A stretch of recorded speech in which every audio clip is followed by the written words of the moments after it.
Michael says, question, dude. Okay, dude. Shoot.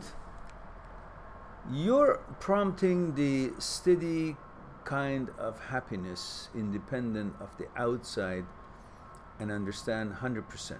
And I understand 100%.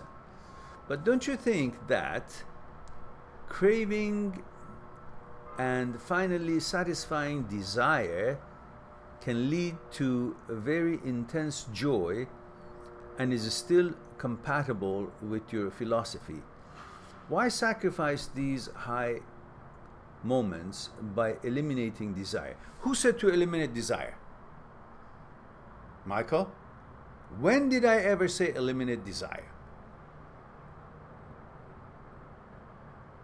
It's a pause, waiting for your answer. I do not remember, and I'm absolutely sure that I've never said to eliminate desire. I said what desire does, but I didn't say we should eliminate desire, because desire is also a reason for our advancement, to bring changes, to modify things, because without desire, I mean, the whole existence is because we desire to live. That is in our gene, programmed. Desire is good. But what we desire, what and when we should desire something or not, should be under our control. Not just because desire goes through the steps that is necessary for desire to be born, therefore it is justified for us to follow it. Just because desire is born, just because desire fulfills the steps that is necessary for it to be born, it doesn't mean that it's now our mandate to follow it and catch it and grab it just because we desire it. We never said eliminate desire. We said choose the desire that is going to serve you well, and do not become a slave of your desire. That's two different things. Sometimes desire is actually a slave of the ego. And therefore, we following that desire that is only there to serve the ego, we become the servant of the ego, which then we are fucked. Because that becomes our conditioning. And the ego has no conscience. It's not necessarily working to our benefit. It's working to his own benefit, which is some kind of a sick-minded thing that is trying to control the whole interaction of us with life. Through ego, many wars and many difficulties and many conflicts and divisions have been created. So what I'm saying is that we have to become the master of ego and desire.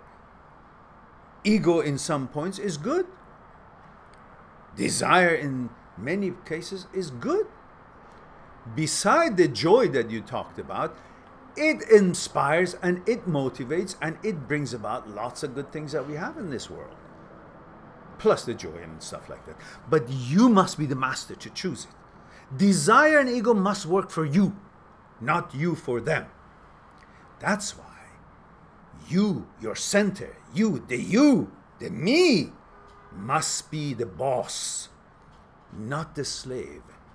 To desire, which is an instinct that we can hardly resist, but we must choose and shun and throw out the desires that will not do good for us. Through desire, you may get enjoyment, but not every enjoyment is good for you. Enjoyment is good, but not every good enjoyment is good for you. Pleasure is good, but not every pleasure is good for you. Pleasure feels good, but not every feeling good is good for you. Therefore, you must be the master of your desire, to choose, to control, to vote on it. You command it, what to pursue, which one not to. And therefore, on that basis, keep the ego on its check that you, ego, will follow me. I am the master. Then you're free. Otherwise, you are running around trying to fulfill the desire so the ego will be fluffed. and the two will conspire, and you become their stooge and their gopher and their slave. And that's why we lose the sight of that joy and happiness that you start thinking desire, following desire is, but in fact it could lead you to where the joy and happiness is the reason for your slavery to your desires and ego. And that's what we're trying to avoid here and everywhere. Hope that answers your question. Michael.